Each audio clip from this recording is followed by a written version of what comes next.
Hi, my name is Louise Clark, and today I want to cover what I'm calling the great cover-up. I made a blog about a week or so ago explaining it all, and I put it all on my website. I do like little blog posts here and there. So I made a blog of it, but it hasn't really got much viewing, which is not really surprising because everything I do gets hidden. But I really do feel an urgent need to cover the topic and to be heard, and so if it can't be heard on my website, then maybe I needed to do it as a video, I decided. Now the thing is, I wrote it and then it's like, to remember everything I wrote in there is a completely different thing, and it's a sunny day, so I'd rather be out there painting, so that's what I was doing. So what I thought I'd do is read out the blog and then expand on where I've written it. Now meanwhile, if you wanted to read just the blog, it's at higherinsight.co.uk, and the post is called Here's the Thing, the Great Cover-Up. So let me start. I'm going to have to put my glasses on. I've got double vision, don't worry. Here's the thing. Because I'm programmed with many me's, some know things that other me's don't. Those things known are shared with me, but I often therefore don't have evidence, but I know that they are correct. So trust what they say. But those people who need evidence, I don't have it. The thing is, there is evidence. There is evidence of what I know, and that's what I'm trying to say there, is like parts of me know things that are planned for the future, and that is why there's an urgency on making this for the awareness of people, because we're going to lose all these freedoms as far as that side of me understands. But so there is evidence out there, but for me to go and find all that evidence, it's like that's all going to be time consuming, and what I know is the clock is ticking. So I see it as, look, if you want to accept what I say, then that's fine. If you don't want to accept, then if you seek that evidence, then you will find it. But I don't want to spend time looking for it, so I'll never end up making this video, as you see. So that's basically, in the first paragraph, is what I say. Now the cover-up, I could do it without the glasses. The cover-up is a denial of D.I.D. Since forever till now. And the thing is, D.I.D., which used to be known as multiple personality disorder, has been around in America for a while, probably 80s, 90s. We had Sybil, didn't we, that film? And now they're sort of keen on showing all multiple personalities. Mickey Ninja, I don't know her name, Nicki Ninja, I don't know. Right, Minaj, right, Beyonce, I think she's got an altered ego. So that's all introducing you to having other personalities, and it all looks trendy-wendy, doesn't it? It all looks exciting, and children can say, oh yeah, I can do that, I can have a Sasha Fierce and all that. But really what it is all about is, it's not them expressing themselves, it's about a massive cover-up. Because D.I.D., used to be known as multiple personality disorder, it's been around since the beginning of time. It's been around, I might not need this, it's been around from the beginning of time, because basically if you traumatize someone to extreme, then there's a point where they have to just cut off from what's happening. Now if they don't cut off, they could go crazy, or they could, in torture, die. But if they switch off, then they somehow survive because another them takes part. Now that is what constitutes dissociative identity disorder, D.I.D. As I say, for a long while America has sort of accepted it, and in Britain, which is where I am, UK, they were reluctant to accept it existed. And so they were, oh, that's the Americans, they believe in anything, we don't. But then in recent times they're starting to recognise D.I.D. But the thing is, that's the cover, because really what psychology I've said in there 200 years old. It's probably about 150. It's not old. It's not really been around long. Science hasn't been around that long, maybe a couple of 100 years, maybe 300 at the most. So science is psychology. Psychology does all the measuring scientifically. They know that when you traumatise a person that they don't remember and all that. So they know about these things, but they've hidden it. And what they've done is when someone is splitting off and making other personalities, they're not calling it that. They're not recognising that till now. They'll call it, oh, you hear voices, oh, you're schizophrenic, oh, you're depressed, oh, it's something. Take these tablets, where the truth is a bit larger than that. So let me see what I've written here. So it says the cover-up, denial of D.I.D. since forever till now. Psychology knew it occurred, for sure, but labelled signs of everything other. Psychology as a science is only 200 years old, maybe even less. Yet the psychology professionals go on like they know. It's the same for doctors when they don't. Not really, as it's far more complex than they would like. And then I go on to say I did psychology, because I did psychology degree in 1989, so that made me a psychologist, and it was a BSc Honours I got in East London University.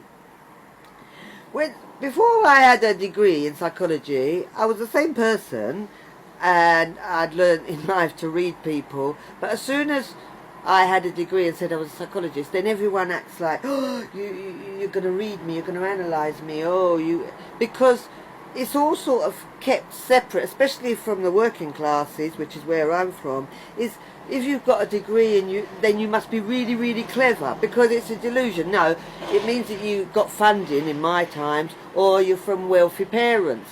It doesn't mean you're really, really clever, but because they create this them and us of like, yeah, they're really, really clever, and then it's in psychology, or you did a doctor's degree, oh, you must be really clever, and therefore you know everything.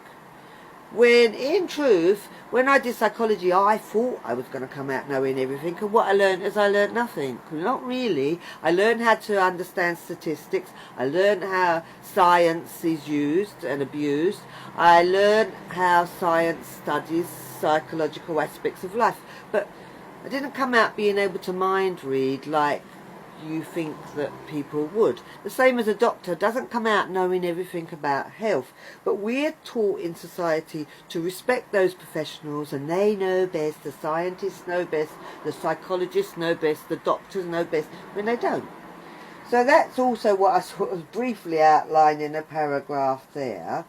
So then I go on. Now when I did psychology, they didn't teach us about D.I.D. They didn't teach us about multiple personality disorder. They didn't teach them aspects. We did learn some things, but we didn't learn that. So then when it says in those that govern media psychology are now throwing out crumbs, this is what I've written here, to the public like narcissism and cognitive dissonance. And it is. And when we did that, we did study cognitive dissonance, but it was like a really small thing about where you have conflict, and then if you have conflict over something, then the one that's giving you the most conflict, you'll go that way. But they've now, I see, throwing out on YouTube, it's like, here is everything you need to know about a narcissist, or everything you need to know about cognitive dissonance. And it's like, they're just like crumbs, because you have to have them in context, especially in context to this D.I.D. cover-up, because there's more to it. And you might find that a hell of a lot of people are sometimes narcissistic, because they may have alters those personalities, separate personalities that are narcissistic to cope with life, and then other times they may not be. So are they narcissists or not? So this is where it gets a bit more complicated, but they're letting the people, psychology deliberately, letting the people think that they understand it all now and they've grasped it, and there they go. So where are we up to? So this is those that govern media, which is like TV and everything you get, and newspapers, those that govern media psychology are now throwing crumbs to the public like narcissism and cognitive dissonance, which was just a tiny topic we studied. Well, I've just told you that, They put them in to explain, blah, blah, blah, blah, blah. The truth is not said. and that is that the Tavistock, funded by the Rockefellers since I think 1912, 1914, was set up to study and control the masses through trauma. And this is true. I think it was 1912, but don't quote me on it. But again, it's like if I stand around trying to study it and find out when it started. But in my memory, and inside me, it says 1912 it started. They programmed Hitler. You'll have to look for that. And this is the Tavistock. They were funded by the Rockefellers and others, which are not poor people. So they funded the Tavistock Institute, and they've got Tavistock things all over the world. So you've got Tavistock Institute, Tavistock clinics, but they're all part of, they all come under the same thing, really. So now when they set up in 1912, the purpose of setting it up was to study mass mind control. So what they did was funded the First World War, because that's who we're dealing with. Now again, I can't prove it, but I bet you somewhere online will prove it. So they did the First World War to study mass trauma, to study the masses, how they respond to trauma. Now then they did the Second World War. So again, they didn't learn enough on trauma. But by this time of pandemic, scandemic, whatever we want to call it, definitely they understand the effects of trauma and lockdown and all them things. So they knew what they were doing. And the thing is, yes, they didn't close down the Tavistock. They've been going years. So as I say, they programmed people like Hitler in 1912, and then he went off to Germany and set up the Second World War, apparently. And I don't know, because I didn't get to learn any history when I was at school. I got 2% for history. It wasn't for me to learn history, it seems. So then other people like Angela Davis, programmed by the Tavistock, Bob Marley, involved in the Tavistock, the Beatles was a Tavistock engineered exercise.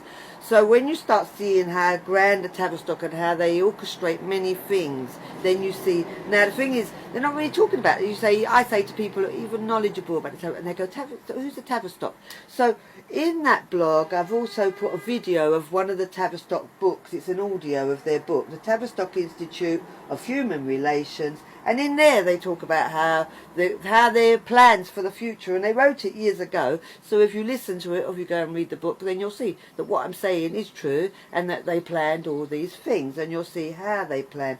So behind everything is the planning from the Tavistock. They sort of plan all the psychological operations. So like when they wanted women to smoke, when the suffragettes were around, they got a few suffragettes. I've written it here, Edward Barnay, which I think he was related to Freud, one of their little favourites.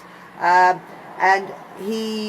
they went to him because he was quite good at media control and psychological control. How are we going to get women to smoke cigarettes? So what they did was got a group of well-to-do ladies in their frocks, and they all had a fag at the suffragette movement. And then, because that gave off a strong, independent women, look, we're smoking, right? So then that started all the women that wanted to identify with those suffragettes to start smoking, and away they went. So that was a Tavistock engineered operation. That was back then in the suffragette time, probably about 1912, 1914. So therefore, that's how long they've been going on. Now, when it's we look at the next thing, now we're knowing that they are into they knowing that if we traumatize people, they separate off. If we put the whole world in mass trauma, says the Tavistock Institute, then how will they respond? They respond in shock. And in the Second World War, they did loads of experiments in the name of the Nazi camps, and they were doing all tests on mind control to see the effects of different types of trauma, how people respond, so they studied it. And so really the Second World War was a war to study an experiment on guinea pigs, the effects of trauma-based mind control. So they learned them good. After the war, then they had this Project Paperclip, you might come across, where they shipped all the Nazis that had been doing all the research, and they shipped them all around the world to America and so forth. Canada, everywhere, South America, and there was a big famous one, Mengele, and he went everywhere. He studied twins in Brazil, and you get lots of twins. I'm from a lot of twins. My mother was a twin, and so was my father a twin. Funny that. So often when they do breed up twins, they get rid of one of the twin because they believe that if you get one of the twins to die in the womb, then the one in the womb will take the spirit of the one that died. So my dad's twin died in the womb where my mum's twin lived. So they grew up together. Right. So yeah, I wanted to give you more. So basically it'll be called trauma-based mind control or government-based mind control. And the thing is, this is what really is. It's not D.I.D. So what's happening is now, because of the internet, I believe, and because if you do these traumas to people, a lot of the time, that if you don't reinforce the trauma will break down, the barriers will break down between the different personalities and leak through, and therefore the person will start to be having memories, dreams, flashbacks that are things that they're not aware of. And so with that, initially you had like the Sybils and that, and as I say, America, where England's like, no, it didn't happen, it must be a past life, it must be all different things, but it can't be that. So basically, we wasn't accepting it in this country, but now we are, it seemed, and we seem to be getting bombarded with the concept of D.I.D, and even Batman now, in the movie, I'm going to ruin it for you, the new movie out, they think he's mad. They think he's mad, and by the end you realise he's not, he's D.I.D. So there you go. But obviously all those superheroes are D.I.D. because they all switch, which is what we call when you turn from one personality to another. But then we also know that, well, created trauma-based mind-controlled slaves by the governments can switch from one identity to another, and they are trained to do things like assassinations and espionage and trafficking, and people are used in trafficking without even being aware that they're used in trafficking, because they think they go to sleep at night and then they wake up and they don't know that they was doing things through the night. They also do like what do you call it, like long distance, what do we call it, like you go astral viewing, remote viewing. So now you'll see people making videos on remote viewing, because really I think, yeah, talk about remote viewing, don't talk about trafficking of children, don't talk about trafficking of women, men, drugs, arms, don't talk about trafficking of body parts, don't talk about trafficking of anything. Just talk about things that people can get their heads round, like, oh yeah, astrally projecting myself and connecting and going on these planes, which you can do, but there's also trafficking going on all through the night, and it's of your children, my children, our families, and we don't even know. So because what they're doing is disguising what they're up to, and now because it's coming out, and people are talking about it, they're going, oh, what it is it's D.I.D. So now they're opening the public up to D.I.D. So when it comes to diagnosing, I mean, we've got these diagnostic manuals in psychology where they call them DSM, blah, blah, blah, blah, right? And they make little boxes that they can fit psychological complications, problems in. So we've got these different psychological descriptions of what fits in. So you have got the D.I.D. in there, and the Tavistock will be behind the creating. And what you will see is, as things become, like now, you've got a lot of people becoming aware that they're being gang stalked, watched, followed, interfered with in their life, and when they try to express it, if they go to the police, they're like made to shun them. And if they go anywhere near psychiatry, and that's where the police would direct them, bring them, take them to the doctor, take them to the nurse. And then when they start describing them things, they've now made a mental illness where people who believe that they're being targeted in any way by the government or by any group, That's a mental illness, that's paranoid delusion, but they've got a new name for it in gang stalking. So anything that comes forward, they're starting to cover with new titles. So this is why I'm calling it the cover-up. So D.I.D, as I say, was there from the beginning of time, because trauma's been there from the beginning of time. So don't tell me they never knew it was there, but they do. Like they know that gang stalking goes on, but they're not giving people a voice. They're not giving people an avenue to even report it. Because if you report it, as I say, to the police, then you will need to see a doctor or a nurse. If you report it to a doctor or a nurse, you'll be diagnosed with some mental health illness, because no one's got the capacity to investigate it. When I first learned of it all back in the in the 90s, no one, I mean, I witnessed social services covering up trafficking of the child. I witnessed police helping to cover the trafficking of the child. I took it to Tony Blair, who was a Prime Minister, and he wrote back saying it's carefully noted. You can see online what I wrote to him, and that's all he's got to say, carefully noted. I CC'd it to, what's the guy, the Health Minister, David Blunkett.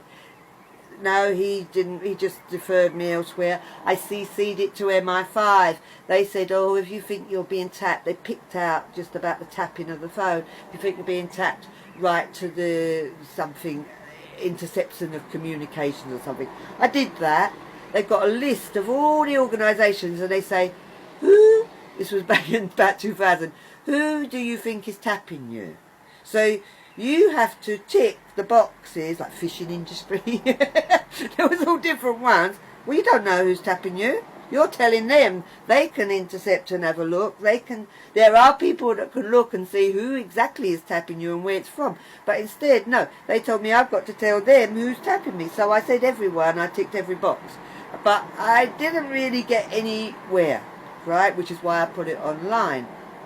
Now, therefore, they build a diagnosis around that, but it was all based on evidence. So, but the thing is, as I say, who do you take the evidence to? You can't take it to the police. You can't take it to the Prime Minister. You can't take it to MI5, because really they know what's going on, carefully noted, because there's many involved. I mean, people know that the police are involved, but what happens is they'll say, oh, the police are involved, but why can't you?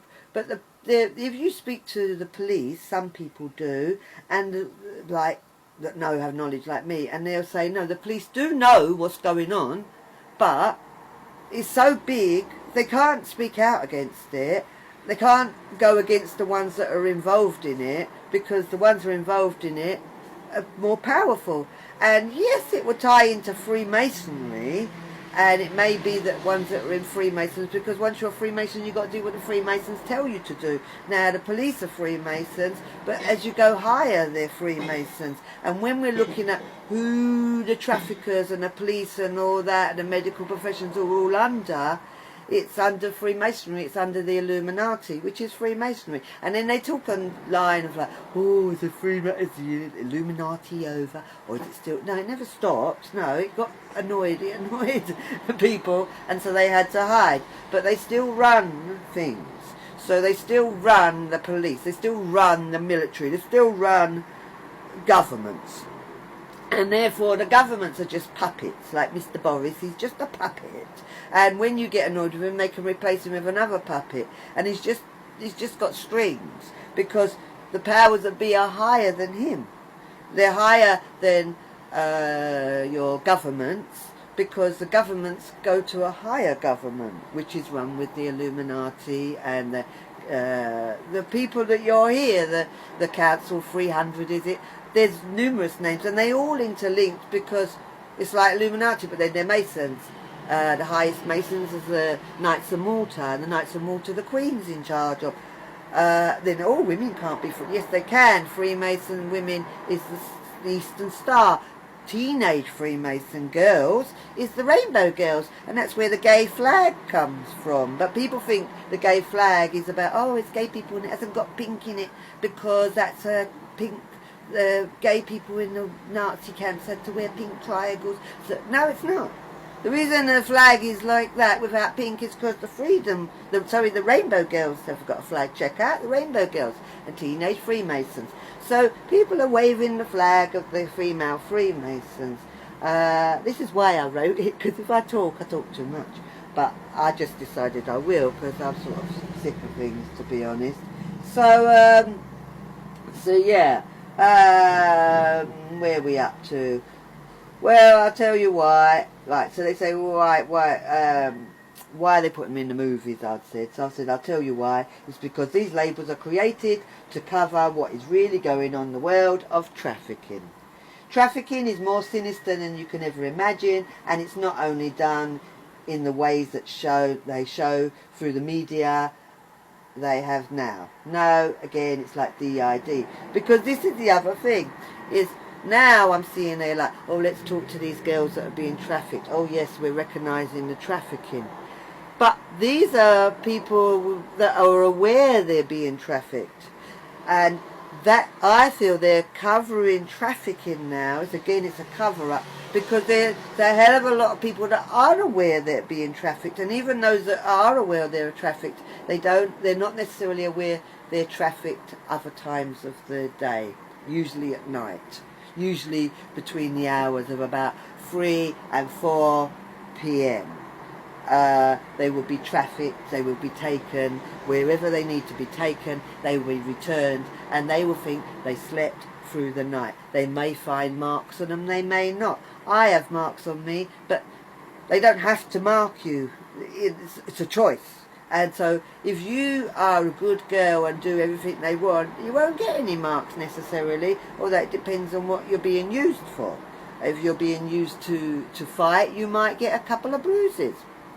But you're not getting paid for it, you're not consenting to it, it's against your will. So what's happening is they are covering themselves by talking about trafficking when they're not talking about the true trafficking that goes on with people that are D.I.D, or should we say government-controlled, mind-controlled slaves.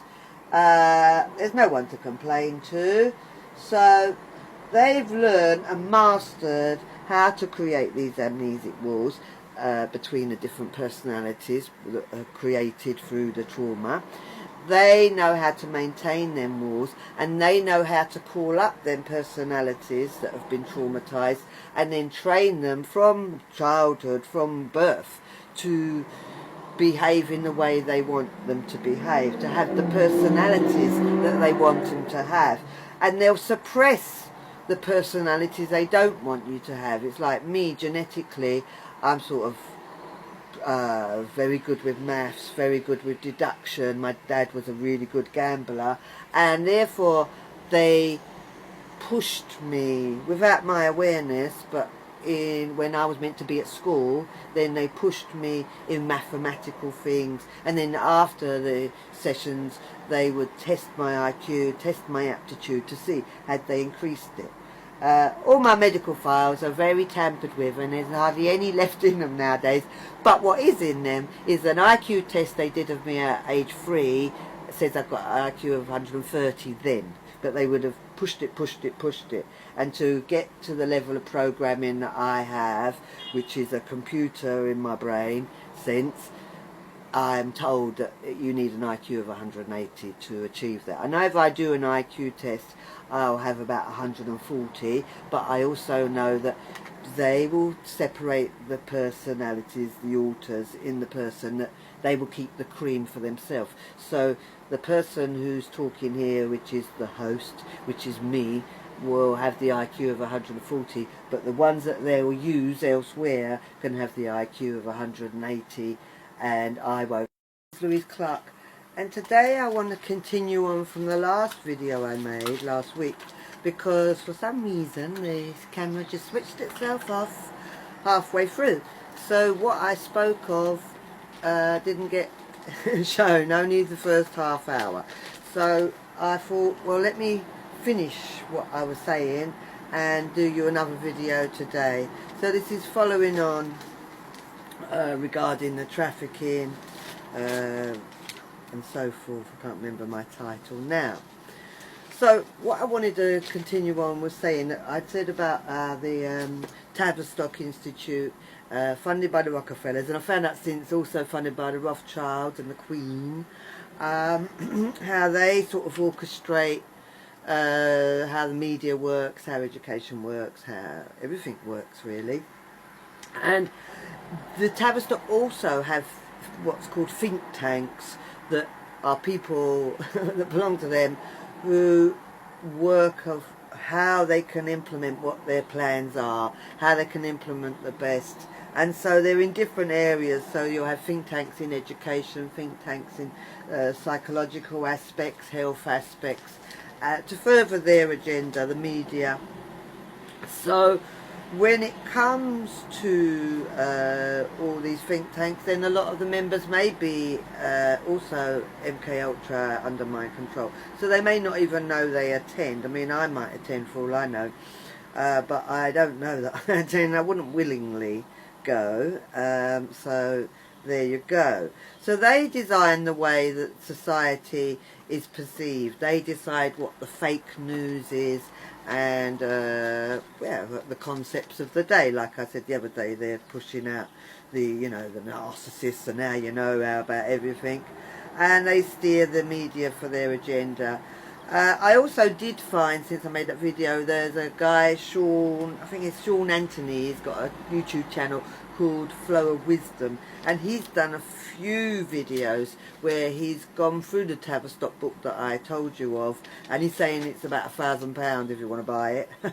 Otherwise, the video I link in my post is the whole book, or he breaks it down. So if you want to go and look more at the Tavistock's history and so forth, and have someone else's perspective, then you can go to Flow of Wisdom channel.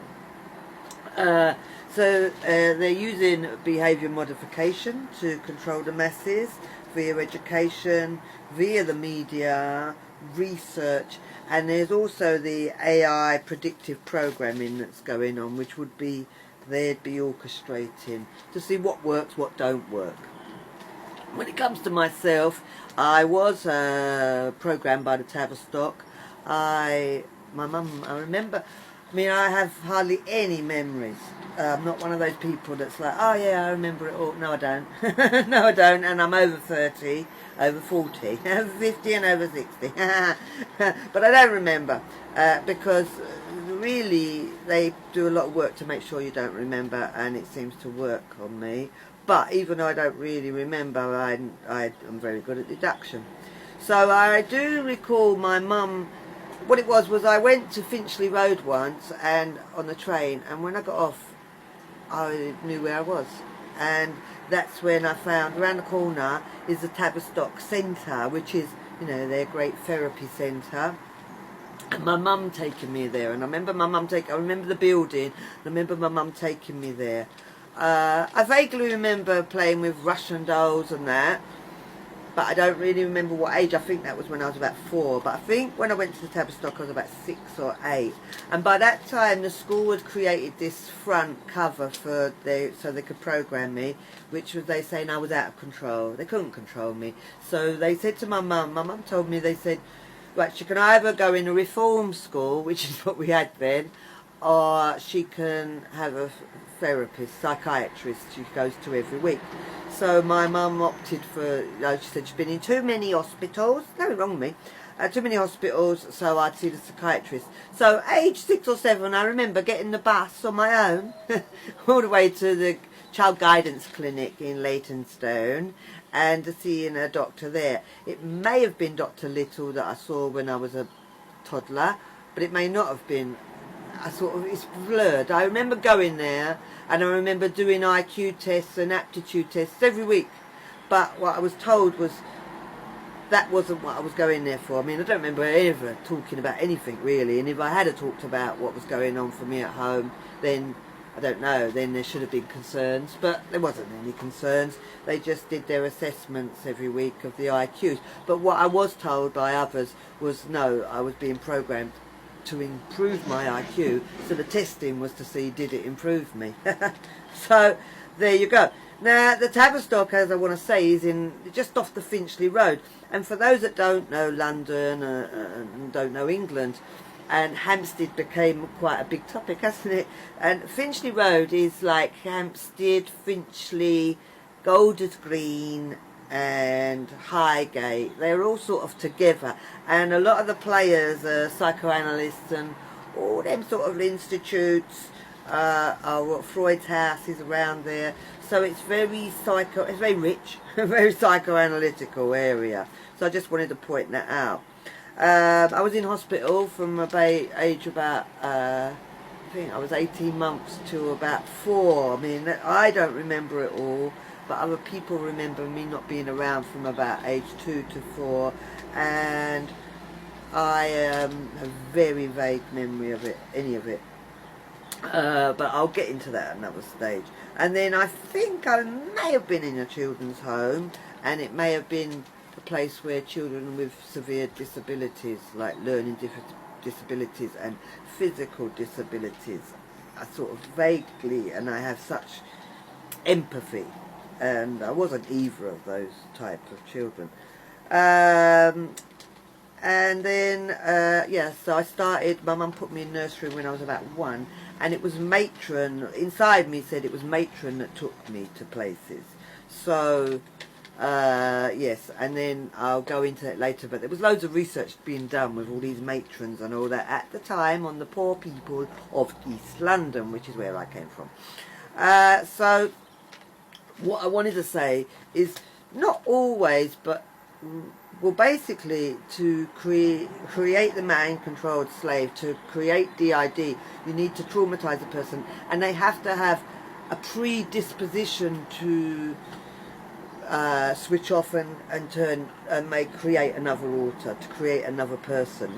That's a preconditioned, like it's in the DNA, it's genetically in the DNA. So they tend to take people that are from that DNA, and the bloodlines that people talk of, the big bloodlines, are carrying that DNA. So yes, it is very, very common once you start getting into the big bloodlines, which is why, I mean, they could be all the elite, and half of them don't really know that's because it's so covered. And I mean, you'll have D.I.D to make it look like, no, it all comes uncovered, and like, no, it doesn't. No, it doesn't, because it hasn't come undone with me. It hasn't come undone with many people that I know, but I can still see that they're programmed.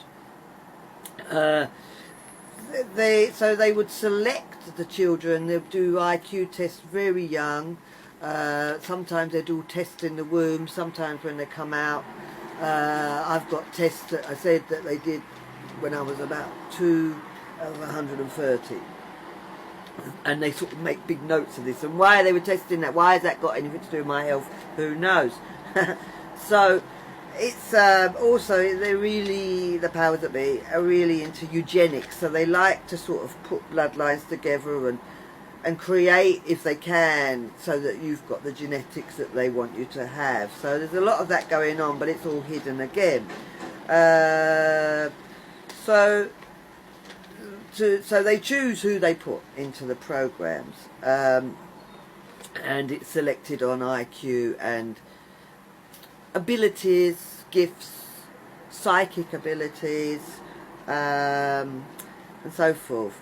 Then these puppets that we might as well call us puppets, these mind control puppets that they program, then they put into the system. So they'll be put into education, they'll be put into health, they'll be put into social services. All the statutory sector is full of people that would be called D.I.D, they're programmed, they're trauma-based mind control program people, but they won't be aware of it necessarily, so they can take part in the trafficking that goes on within those systems without even knowing that they're taking part. But I did, when I watched them carry on, it is like, are you aware of that you're lying your heads off and distort? And I don't really know whether, I don't quite know, because when I have worked with them in the past, I've worked with, say, social workers when I was working in the drugs field, and then when they were allocated to the case that I was dealing with, they had a new name and a new, but they still remembered me, and it was like, oh, I remember you, your name, no, my name's such and such now. And so there's a little bit funky going on, but whether they're aware of what they're writing, you start questioning. But I couldn't really tell you the answer to that. I just know that they're inside all the statutory systems, and any system, they're infiltrated. I'm not saying everyone who's a social worker, everyone that's a policeman, every doctor is D.I.D, mind-controlled program, but I'm saying a hell of a lot of them are. And therefore, if the non-D.I.D mind-controlled folk workers may have cases that are not that are a bit dodgy, but as soon as the case starts getting hot, they would take those people off of the case and put their own people on the case to cover up what's going on. So there is an organisation, and I don't know if it's global or just Britain, called Common Purpose, that came up about, I don't know, I learned about it about 15 years ago, and they asked people within the statutory sector to join in their service. So if you want to look up the Common Purpose, you can, and they join it, and they seem to be entangled in this dirty trafficking, but I don't have evidence of that, but there probably is some online. So I've written it down because it's like to remember what I'm doing. So the trafficking is covered within the system because it works on layers, really. So I mean, the child will be, say the child is presenting with problems, and then they find they're sexually abused. I wasn't sexually abused as far as I'm aware, but chances are I probably was, but I have no awareness of that. My family are not into sexual abuse. My dad had a temper, a little bit psychotic, but no sexual abuse. But say the client comes, they're displaying sexual abuse, then they can use that child, they can take that child into care, and then they can use the sexual abuse that they've experienced in life as the excuse to cover anything that they're carrying on with while the child sleeps in the care home and thinks they're sleeping, but is trafficked through the night without their awareness through these means. So they'll choose people that they can use to cover what they're doing, to cover up what they're doing. I mean, because I wasn't being abused, I believe, because the reason they took me, the grounds they took me into hospital on, was that I had constipation and bowel control problems. Well, that's a sort of strong indicator that something was going on elsewhere. But they took me in under that. Now, as a result of that, because I'd get constipated and wouldn't go to the toilet, the solution was to stick pessaries at my backside, which obviously I would protest to, because it's rape, really. I mean, you can wrap it up and say, oh, it's care, but it's rape to do that to a child, really. And so, because I wouldn't allow it, my dad had to do it. So that, I think that was reinforcing what was going on elsewhere, but it was covering it, and then obviously it was extremely disturbing, which would then help to silence the child and la la la la la. So it's done in layers, so they'll have a surface layer to cover what they're doing. So it's like prostitutes. They may prostitute and know that they prostitute, but they don't know about the prostitution they're doing without their awareness, where they might be involved in snuff movies and stuff like that. So, yes, layers. So they create the layers, the excuse, and then they can carry on how they like and just blame the excuse rather than they've got a cover. So yes, that's that. Then they're involved in the training of therapists. So nowadays you have got therapists waking up and having clients that are saying, you know, they're D.I.D, and so these therapists who kind-heartedly want to help, some of them will be programmed themselves and others may not. But the training that's put on is not really 100% good for people that are under trauma-based mind control. It's good if it was just D.I.D, because it's all like healing and repairing the past, but mind control continues on. The use of a slave, they don't spend millions, billions on creating a slave and then that's it, it's over when they're past childhood. They carry on till the end of their days. So therefore it's like the therapy, you're just, all you're doing really, if you're just treating it as D.I.D, is healing the damage of the past, getting the person ready to be used again.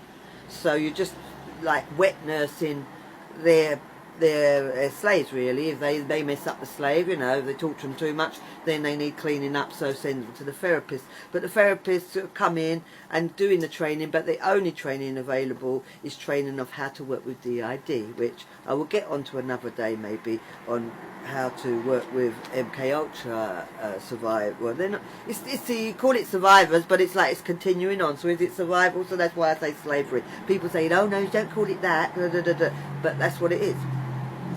So yes, there's no one offering training, as far as I know, on how to work with people who have gone through MKUltra. It's just like, it's acknowledged and then it's just dismissed. We don't know nothing, we don't know. Let's just carry back to D.I.D. So they don't provide anything for MKUltra. So no one's getting deprogrammed. It's funny that. So the new agenda is trafficking. I mean, yeah, because they'll bring, which he brought up, this guy in that video guy, Sean Anthony. He was saying that, yeah, they'll do for agendas, and it's true. And words, and it's like they're bringing words. So like I told you, they brought in, the narcissist and the cognitive dissonance, and now they're bringing in the trafficking. So they've got people all talking about the trafficking, but again, they're only talking about the surface level of trafficking. And so it looks good on the surface, because it looks like, we're inquiring into it, and how can we help children that are suffering, you know, from any of this, or how can we help the women or the men that are being used in trafficking? How can we save them? What are the signs? But really, it's like what they're doing is, in my opinion, is pretending that they don't actually know, and some may not know, but it's like as if you're pretending, we didn't know how to tell, and that's why it's gone on for so long. And well, if you tell us the signs, then we'll be able to identify it. But from my experience, it's nothing to do with that, because if they want, what my experience is say social services, say police, say these professions, health professions, if they want to see, they will see. And if they don't want to see, you can show them it in their face, they're not going to see it. So it's not really down to, do they know how to recognise it or don't they know, because they do. They do. And they pick and choose, because if a child is being used for trafficking, they're not going to see. And if a child isn't being used for trafficking, like I'm talking about, by them, without them knowing, without you knowing, if your child is being trafficked, if you're trafficked at night and your children are trafficked at night and you don't know, they're not going to see, because it's them involved in the trafficking. And even though that's hard for you to get your head round, it's hard for me to get my head round, but I did learn that that was the truth. So, and it would be the truth, because if it wasn't, then they would investigate it, but they don't investigate it. None of the statutory services, or even right up to Tony Blair, as he carefully noted, care. So if you don't care, it's because you know there's something and you can't look because you don't want to look, or you've been told to not look, or whatever. So you can give them as much knowledge as you want. That's them pretending that what it is they lack knowledge. And maybe they do lack knowledge, but as well, I could tell them, we can tell them the whole truth, but they only want half the truth.